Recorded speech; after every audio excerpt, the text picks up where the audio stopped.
Est-ce que vous savez que la venue d'un enfant peut détruire un mariage?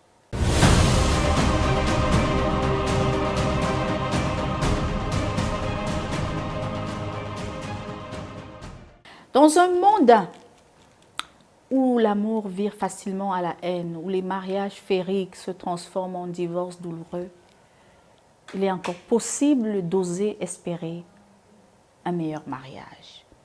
Bienvenue au royaume de l'amour. Je suis mentor Gaëlle. Alors nous sommes à la 5e phase du mariage aujourd'hui, basée sur l'écriture sainte qui concerne le Deutéronome. Deutéronome signifie deuxième livre. Là, Moïse rappelle encore la loi. Il rappelle ce qu'il a dit à l'Exode et il leur demande de prendre l'engagement encore et encore avec les épreuves à venir de tenir face aux difficultés. Phase 5. Est-ce que vous savez que la venue d'un enfant peut détruire un mariage? Est-ce que vous savez que la venue d'un enfant autiste, drépanocytaire et j'en passe, peut détruire un mariage? La perte d'un emploi, le licenciement arrive.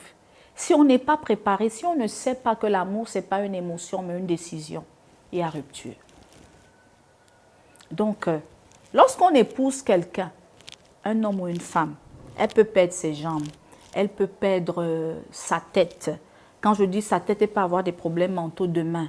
Elle peut perdre son travail, le deuil. Vous pouvez, j'ai envie de dire, c'est pour ça que quand on dit que le mariage, c'est le meilleur et le pire, j'insiste et je signe. Dans le mariage, on traverse des deuils d'enfants.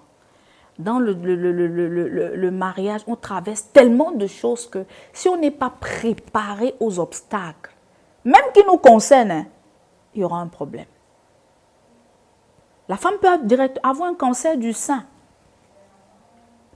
Il faut, on dit quoi? Il faut enlever le sein, il faut faire l'ablation du sein. Elle perd sa féminité. Qu'est-ce que tu fais de ta femme dans ces conditions?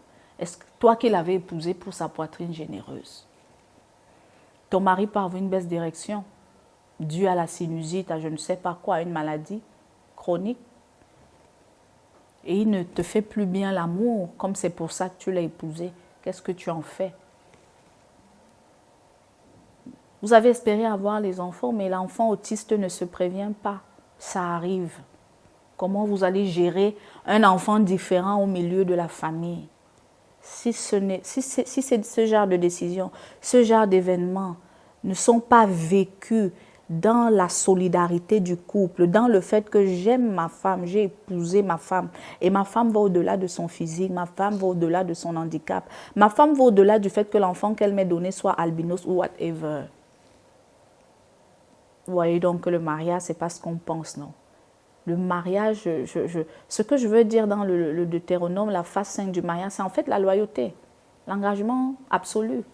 Quoi qu'il arrive, on ne lâche pas le morceau. Quoi qu'il arrive. Mais aujourd'hui, on a des foyers où l'homme dit, oh, tu es fini. Hein. Tu dis ça à ta femme, mon frère. Tu es fini, dis donc. Tu étais un gabeux, comme on dit chez les bêtis. Non. Il y a des hommes, ton ventre, les diagros va là-bas. Ah, le ventre de maternité, est-ce qu'elle peut encore avoir le corps effilé d'une jeune fille? Les vergetures, tout ça, les maternités, ça vient abîmer le corps de la femme. Oh, tu n'étais pas grasse comme ça, tu es déjà trop grasse, tu n'es même plus... Les hormones. Donc, sachez que dans le foyer, la maladie peut arriver, les changements hormonaux, toutes ces choses. C'est ça qui rend un homme mature. Vous allez voir un papa qui a des cheveux blancs. Il a vieilli avec sa femme. Vous croyez que si la maman là se détend, il a vu le corps des vieilles mamans. Le corps des vieilles mamans, ce n'est plus ça.